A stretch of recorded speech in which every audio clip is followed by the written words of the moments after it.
جو چھوٹے بچے تھے فاروق اعظم کے دور میں، شیر خوار بچوں کے لیے سیدنا فاروق اعظم نے اپنا بیت المال سے ان کے وظیفے مقرر کیے۔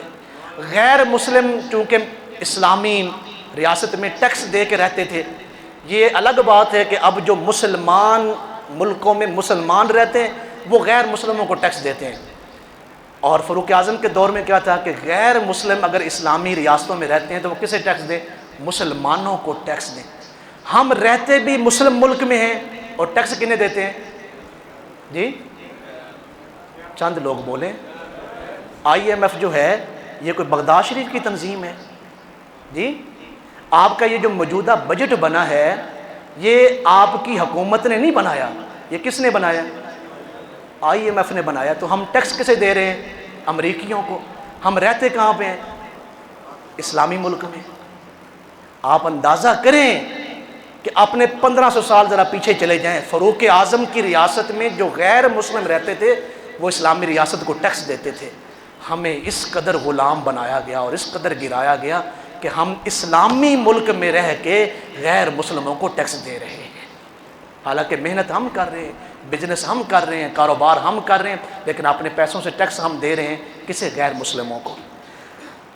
اللہ تعالی ہمیں سیدنا فاروق اعظم جیسا حاکم عطا فرمائے۔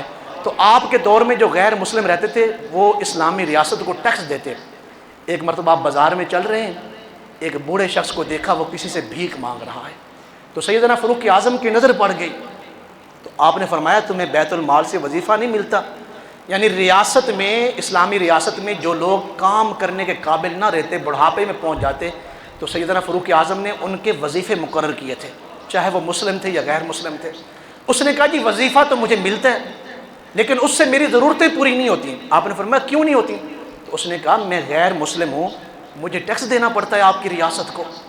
تو سیدنا فاروق اعظم کے ساتھ جو ساتھی تھے اپنے ساتھیوں سے فرمایا بیت المال کے امیر سے کہیں اس قانون کو تبدیل کر دیں کہ جو غیر مسلم بھی اگر بڑھاپے کو پہنچ جائیں تو ریاست ان سے ٹیکس نہیں لے گی۔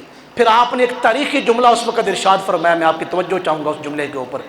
آپ نے فرمایا مجھے شرم آتی ہے کہ جنہوں نے جوانی میں میری ریاست کو پیسے دیے اب بڑھاپے میں ان کی خدمت نہ کروں، مجھے شرم آتی ہے کہ ان لوگوں نے جوانی میں تو یہاں پہ محنتیں کی، مزدوریاں کی اور میری ریاست کو ٹیکس دیا، اب یہ کام کرنے کے قابل نہیں رہے تو میں اب بھی ان سے ٹیکس لوں، مجھے شرم آتی ہے، میرا فرض بنتا ہے کہ میں انہیں پیسے دوں۔ اس وقت آپ کے اور میرے بچے جو دودھ پیتے ہیں اس کے اوپر حکومت نے ٹیکس لگایا ہوا ہے۔ سیدنا فاروق اعظم نے شیر خوار بچوں کے اوپر اسلامی ریاست کی طرف سے وظیفے مقرر کیے تھے۔ ہمارے ہاں جو لوگ بزرگی میں کام نہیں کر سکتے ان کو گورنمنٹ کوئی پیسے نہیں دیتی، فاروق اعظم ان کو پیسے دیتے تھے۔ اب ذرا دلوں کو تھام کے سنیں، میں گفتگو کو سمیٹ رہا ہوں۔ یکم محرم الحرام کو آپ کی شہادت ہے، صبح کی نماز آپ پڑھا رہے تھے جب ایک فیروز ابو لولو نے آپ کے اوپر خنجر سے حملہ کیا ہے اور آپ کے پیٹ میں اس نے وار کیا جس سے آپ شدید زخمی ہوئے۔ آپ کے پیچھے حضرت عبد الرحمن بن عوف کھڑے تھے تو حضرت عبد الرحمن بن عوف سے فرمایا تم نماز پڑھاؤ۔ آپ نے اپنے زخموں کو سنبھالا ہے اور مسجد نبوی کی دیوار کے ساتھ بیٹھ گئے۔ فجر کے وقت اہل مدینہ مسجد نبوی بھری ہوئی تھی نمازیوں سے، پہلی 2-3 صفوں کے علاوہ پیچھے کسی کو پتہ بھی نہیں ہے کہ امیر المومنین کے اوپر حملہ ہوا ہے۔ سیدنا فاروق اعظم کو فکر کتنی ہے اسلامی اقدار کی اور نماز کی۔ عبد الرحمن بن عوف سے کہا دھیان نہ جائے کسی اور طرف، میری طرف دھیان نہ جائے، مجھے نہ دیکھے میں کن زخموں میں ہوں، تم پہلے نماز کو مکمل کرو۔ مسجد نبوی کے محراب نے ایسی ہستی کو بھی دیکھا ہے جو اپنے آنتڑیوں کو اپنے ہاتھوں سے روکے ہوئے ہے، پیٹ سے باہر نہ نکل پائیں اور نماز مکمل ہو رہی ہے۔ سیدنا فاروق اعظم کی شہادت سے پہلے آپ نے اپنے بیٹے حضرت عبداللہ بن عمر کو ام المومنین حضرت عائشہ صدیقہ کی بارگاہ میں بھیجا کہ ان سے کہیں اگر آپ اجازت دیں تو میری قبر جو ہے وہ حضور علیہ السلام کے ساتھ اور روضہ اقدس میں سیدنا صدیق اکبر کے ساتھ بنے۔ یہ جو آج روضہ اقدس ہے یہ حجرہ عائشہ صدیقہ ہے۔ کئی لوگ حضرت عائشہ صدیقہ کے بارے میں بھی اپنی زبانیں دراز کرتے ہیں، حضور علیہ السلام نے جس جگہ پر اپنی مبارک قبر کو پسند فرمایا وہ حضرت عائشہ کے حجرے میں پسند فرمایا۔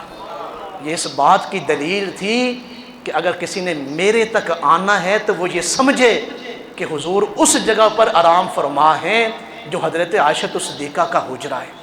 سیدنا فاروق اعظم کے بیٹے نے جب آ کے عرض کی تو سیدہ پاک نے فرمایا میں نے جگہ تو آپ نے لیے رکھی تھی لیکن عمر کو نہ نہیں ہو سکتا، میں اجازت دیتی ہوں فاروق اعظم کو وہاں دفن کیا جائے۔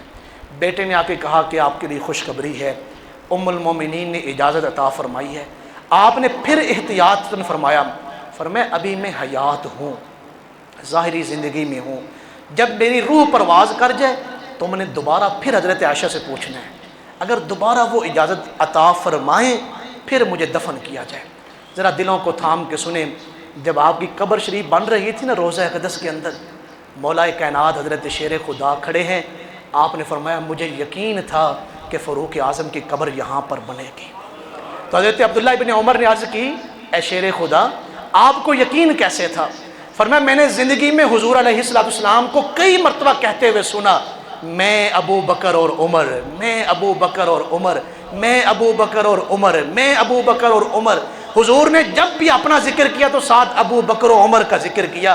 اس دن سے میرا یقین تھا کہ قبر بھی سیدنا فاروق اعظم کی حضور کے ساتھ بنے گی اور جنت میں بھی حضور آئیں گے تو صدیق اکبر اور فاروق اعظم کے ساتھ ہی آئیں گے۔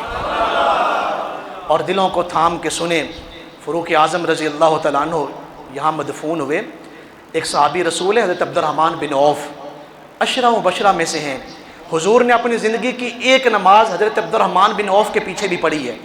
حضرت عبد الرحمن بن عوف سابقون الاولون میں بھی ہیں، اور 6 رکنی شورا کی جو کمیٹی حضرت عمر نے بنائی تھی اس کے اہم رکن بھی ہیں، اور امہات المومنین کا جتنا خرچہ تھا حضور کے ظاہری وصال کے بعد حضرت عبد الرحمن بن عوف اپنی جیب سے ادا کرتے تھے۔ آپ نے اپنی زمین کا کچھ حصہ امہات المومنین کی خدمت کے لیے وقف کر دیا تھا، وہاں سے جتنی آمدن آتی وہ پیسے امہات المومنین تک پہنچا دیے جاتے۔ عبد الرحمن بن عوف کی جب وفات کا وقت قریب آیا تو کچھ صحابہ حضرت ام المومنین حضرت عائشہ کے پاس آئے، اگر آپ اجازت دیں تو ہم عبد الرحمن بن عوف کو روضہ رسول میں دفن کر لیں۔ تو ام المومنین نے اجازت دے دی کہ عبد الرحمن بن عوف کی بڑی خدمات ہیں اسلام کے لیے، اجازت ہے آپ ان کو دفن کر لیں۔ ان صحابہ نے جب حضرت عبد الرحمن بن عوف سے کہا کہ آپ کے لیے اچھی خبر ہے کہ ام المومنین سے ہم نے اجازت لی تھی، انہوں نے اجازت دی ہے، ہم آپ کو روضہ اقدس کے اندر دفن کر سکتے ہیں۔ جب یہ بات کہی تو حضرت عبد الرحمن بن عوف کے جسم پر لرزہ طاری ہو گیا، کپ کپی طاری ہو گئی، آنکھوں میں آنسو آ گئے۔ فرمایا یہ ابو عبد الرحمن بن عوف اس لائق نہیں کہ وہ گنبد خضرا میں مدفون ہو سکے۔ کاش آپ اس بات کو سنتے جو میں کہہ رہا ہوں۔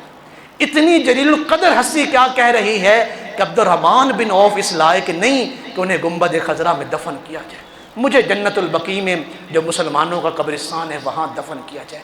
ایک چھوٹی سی بات کر کے گفتگو ختم ہے۔ عبد الرحمن بن عوف تو گنبد خضرا کے مقام کو سمجھتے ہیں، کاش آج کا مسلمان بھی اس مقام کو سمجھے۔ ہمارے ہاں لوگ گنبد خضرا شریف کے قریب بیٹھے ہوتے ہیں اور گپیں لگا رہے ہوتے ہیں۔ آنکھ والا تیرے جوبن کا تماشا دیکھے، دیدہ کور کو کیا نظر آئے کیا دیکھے۔ وہ کسی نے کہا تھا کہ جمال گنبد خضرا دیکھ رہا ہوں، میں کون ہوں کیا دیکھ رہا ہوں۔ گنبد خضرا کو جو دیکھا تو یہ احساس ہوا، گنبد خضرا کو جو دیکھا تو یہ احساس ہوا کس قدر قیمتی شے ہے یہ میری بینائی بھی، کہ میری آنکھیں کتنی قیمتی ہیں یہ اس وقت مجھے احساس ہوا جب میں گنبد خضرا کو دیکھ رہا تھا۔ تو حضرت عبد الرحمن بن عوف نے فرمایا اس جگہ کو معمولی نہ سمجھا جائے، اس لیے آپ میں سے جو لوگ بھی وہاں پہ حاضر ہوں حج کے لیے کبھی وہاں تصویریں نہ بنائیں، موبائل نہ چلائیں، آپس میں باتیں نہ کریں، یہ ادب کی جگہ ہے۔ لے سانس بھی آہستہ کہ یہ دربار نبی ہے، اے پائے نظر ہوش میں آ کہ یہ کوہ نبی ہے۔